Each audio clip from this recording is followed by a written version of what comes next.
हमारा पड़ोसी देश पाकिस्तान इस वक्त कंगाल की कगार पर पहुंच गया है। और ये मैं नहीं कह रहा हूं, बल्कि पाकिस्तान के प्रधानमंत्री इमरान खान ने खुद यह बात कही है।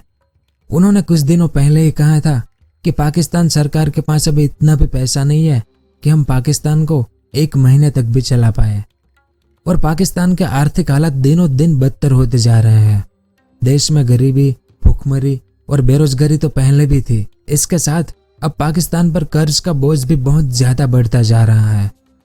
तो आज के इस वीडियो में हम इसी के बारे में विस्तार से जानेंगे कि आखिर पाकिस्तान में चल क्या रहा है, पाकिस्तान की आज ऐसी हालत क्यों हो गई है, पाकिस्तान सरकार के पास पैसे क्यों खत्म हो गए हैं और आखिर ऐसे क्या क्या कारण है जिसके चलते पाकिस्तान की ऐसी स्थिति हो गई।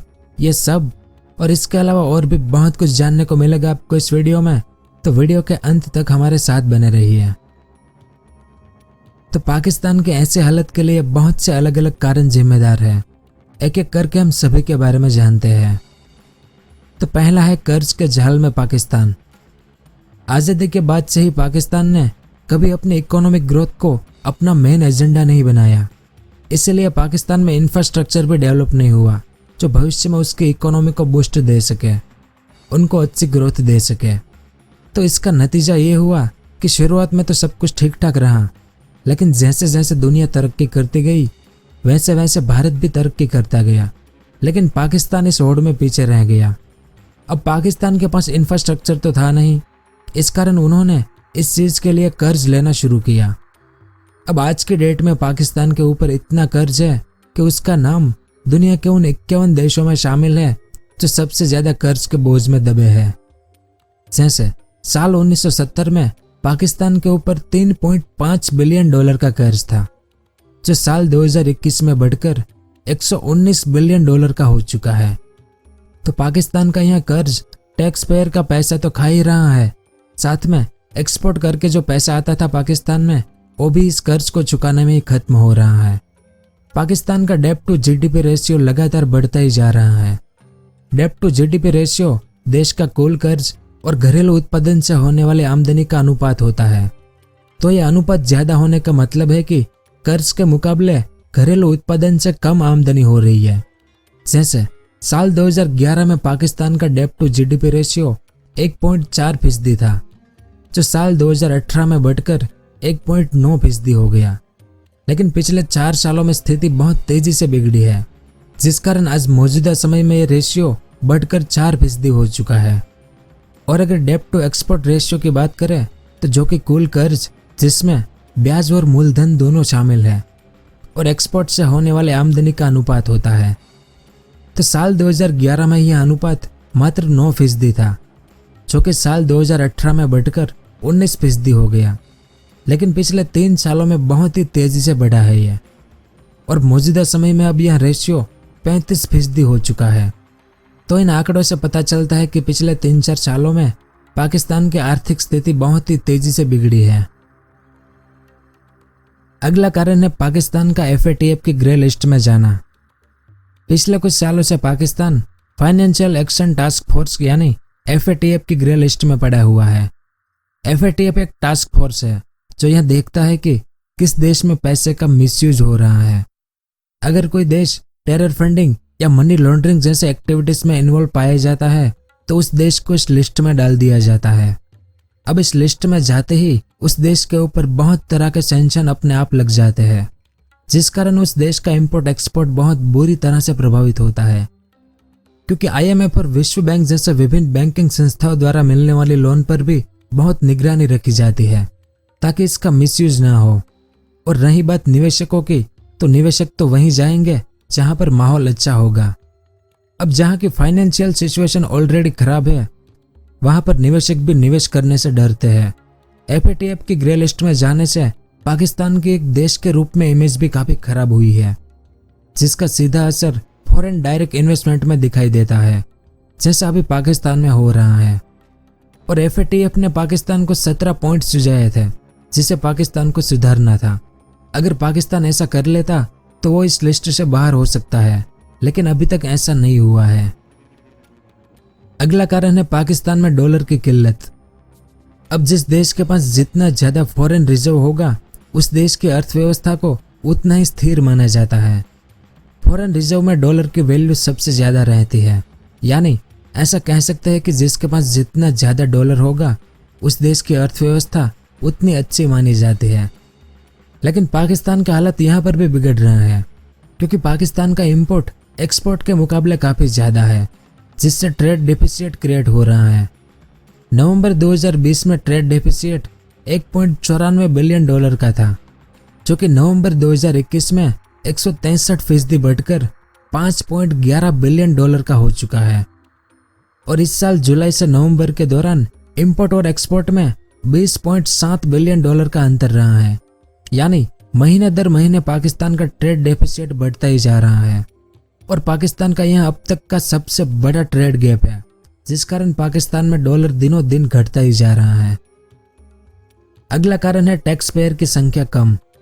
साल 2013 में पाकिस्तान डेवलपमेंट कमेटी ने एक रिपोर्ट जारी किया था, जिसमें बताया गया था कि पाकिस्तान की कुल आबादी में सिर्फ 0.57% लोग ही टैक्स देते हैं। यानी आबादी की दृष्टि से देखें तो पाकिस्तान के 7,68,000 लोग ही टैक्स देते हैं, जबकि पाकिस्तान की कुल आबादी 19 करोड़ से भी ज़्यादा है। तो यह एक बहुत बड़ी समस्या है, क्योंकि टैक्स से ही तो किसी देश की ग्रोथ होती है। ऐसे में जब टैक्स नहीं मिलता तो डेवलपमेंट के काम रुक जाते हैं, फिर बाहर से लोन लेना पड़ता है। ऐसे में सरकार की आमदनी का main source goods and service पर लगने वाला टैक्स ही बस बचता है। और जब हम नॉर्वे जैसे एक वेल डेवलप कंट्री को देखते हैं तो पता चलता है कि वहाँ के कुल आबादी के लगभग 50% लोग टैक्स देते हैं। पर हमारे एशिया के देश जैसे पाकिस्तान के लोगों में इस चीज़ की इतनी ज़्यादा अवेयरनेस नहीं होती कि हमारे ही पैसे से हमारे देश की ग्रोथ होती है, और लोग टैक्स बचाने के लिए तरह तरह के उपाय सोचते हैं। तो पाकिस्तान के कंगाली के पीछे डायरेक्ट तो नहीं, लेकिन इनडायरेक्ट इसका भी अहम रोल है। अगला कारण है पाकिस्तान की राजनीति। जैसा कि आप जानते हैं कि भारत और पाकिस्तान दोनों जब आज़ाद हुए तब भारत के पास एक बहुत बड़ी आबादी थी, क्षेत्रफल भी बड़ा था और चुनौतियां भी ज़्यादा थी। वहीं पाकिस्तान के पास सीमित आबादी थी, चुनौतियां काफ़ी कम थी और ग्रोथ करने की काफ़ी ज़्यादा संभावनाएं भी थी। लेकिन पाकिस्तानी सरकारों ने कभी भी इस पर ध्यान नहीं दिया। उसकी राजनीति हमेशा भारत और कश्मीर के इर्द गिर्द ही घूमती रहती थी। सरकारें आई और गई, लेकिन एजेंडा एक ही रहा कि किस तरह भारत के साथ दुश्मनी निभाई जाए। और इसका नतीजा ये हुआ कि भारत जैसा इकोनॉमिकल पावर के साथ उसके संबंध खराब होते गए, जिसका सीधा असर उनके व्यापार पर पड़ा। अब जो सामान भारत से डायरेक्ट पाकिस्तान जाए तो पाकिस्तान को बहुत कम दाम में पड़ेगा, जबकि घूम फिर कर पाकिस्तान जाने पर उसके दाम अधिक हो जाते हैं। और ऐसा ही होता था। अगला कारण है महामारी की मार। एक तरफ यह सब चल रहा था, तभी पाकिस्तान की बर्बादी में रही सही कसर महामारी ने पूरी कर दी। महामारी के बाद व्यापार काफी कठिन हो गया। जो चीजें पहले आसानी से उपलब्ध थी, उन्हीं चीजों के दाम अब आसमान छूने लगे। Raw material cost, transportation cost बढ़ने लगा, जिस कारण प्रोडक्ट की कॉस्ट बढ़ने लगी। और बाद में डिमांड तो बढ़ी, लेकिन सप्लाई नहीं हो पाई, जिसका असर यह हुआ कि महंगाई बढ़ गई। तो पाकिस्तान में इस वक्त महंगाई दर 9% तक पहुंच चुकी है और अभी और बढ़ने की संभावना है। खाने पीने के सामान इतने महंगे हो गए हैं कि एक आम आदमी वाला परिवार इन्हें अफोर्ड ही नहीं कर पाता। और पाकिस्तान की मुख्य समस्या ये है कि वो एक बड़ा इंपोर्टर देश है और इंपोर्ट करने में डॉलर से डील करना पड़ता है, यानी डॉलर देश से बाहर जा रहा है, पर एक्सपोर्ट उतना है नहीं उनका, जिससे डॉलर का फ्लो बिगड़ चुका है। अगला कारण है पाकिस्तानी रुपए की गिरती वैल्यू। मौजूदा समय में भारत और दुनिया के साथ साथ पाकिस्तान की जनता भी महंगाई की मार झेल रही है। ऊपर से उनके रुपए की वैल्यू गिर जाने से चीज़ें और ज़्यादा महंगी हो गई है।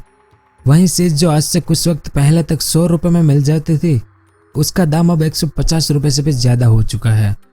साल 2019 में एक अमेरिकी डॉलर के सामने 150 पाकिस्तानी रुपए हुआ करते थे, लेकिन आज ये 180 पाकिस्तानी रुपए के आसपास पहुंच गया है, जो कि बहुत जल्द 200 रुपए तक होने की संभावना है।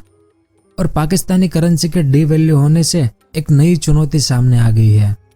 जैसे अब पाकिस्तानी लोग रुपए के बदले डॉलर ले रहे हैं। वो इसे अपने पास इसलिए रखते हैं क्योंकि डॉलर की वैल्यू तो प्रभावित नहीं होगी। ऐसे में पाकिस्तान के सेंट्रल बैंक के ऊपर अब अतिरिक्त दबाव है कि वह डॉलर का फ्लो रोके। इसके लिए रुपए की वैल्यू और ज्यादा गिराई जा रही है। अब फिलहाल दिख नहीं रहा कि करेंसी की वैल्यू जल्द स्थिर होगी, क्योंकि एक्सपोर्ट ज्यादा हो नहीं रहा और विदेशी कर्ज की भरपाई भी डॉलर में करनी पड़ती है, पर डॉलर उतना आ नहीं रहा। अब डॉलर की डिमांड बहुत बढ़ गई है, जिसका सीधा असर पाकिस्तानी रुपए पर पड़ेगा। अगला कारण है डिफेंस पर भारी खर्च। पाकिस्तान साल दर साल अपने डिफेंस बजट को बढ़ाता ही जा रहा है।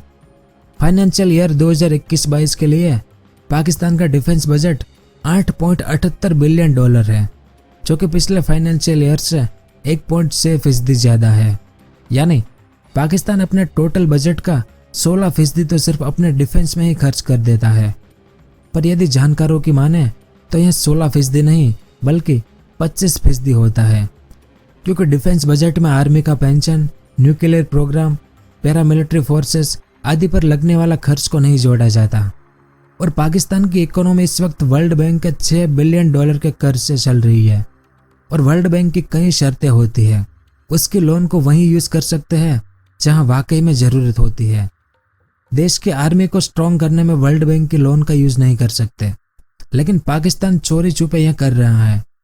वर्ल्ड बैंक के अनुसार पाकिस्तान की आबादी 2019 में 19 करोड़ से भी ज्यादा थी और इस पर 11 बिलियन डॉलर का डिफेंस खर्च का मतलब होता है हर पाकिस्तानी के ऊपर 7,767 पाकिस्तानी रुपए का कर्ज चढ़ना। आंकड़े देखने पर स्थिति ज्यादा स्पष्ट नजर आती है। तो बढ़ते डिफेंस बजट से साल दर साल हर पाकिस्तानी के ऊपर कर्ज बढ़ता ही जा रहा है, तो ये भी एक बड़ा कारण है। तो ये थे कुछ बड़े बड़े कारण जिसने पाकिस्तान को आज इस स्थिति में पहुंचा दिया है। तो क्या पाकिस्तान इस स्थिति से बाहर निकल पाएगा? आपकी राय नीचे कमेंट करके जरूर बताएं। उम्मीद है कि आपको कुछ जानने को मिला होगा।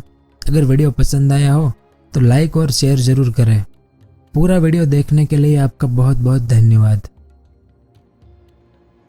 अगर आपको इस तरह के इन्फॉर्मेटिव वीडियो देखना पसंद है तो हमारे इस चैनल को सब्सक्राइब करें और हमारी नई वीडियो सबसे पहले देखने के लिए इस बेल आइकन को भी जरूर दबाएं।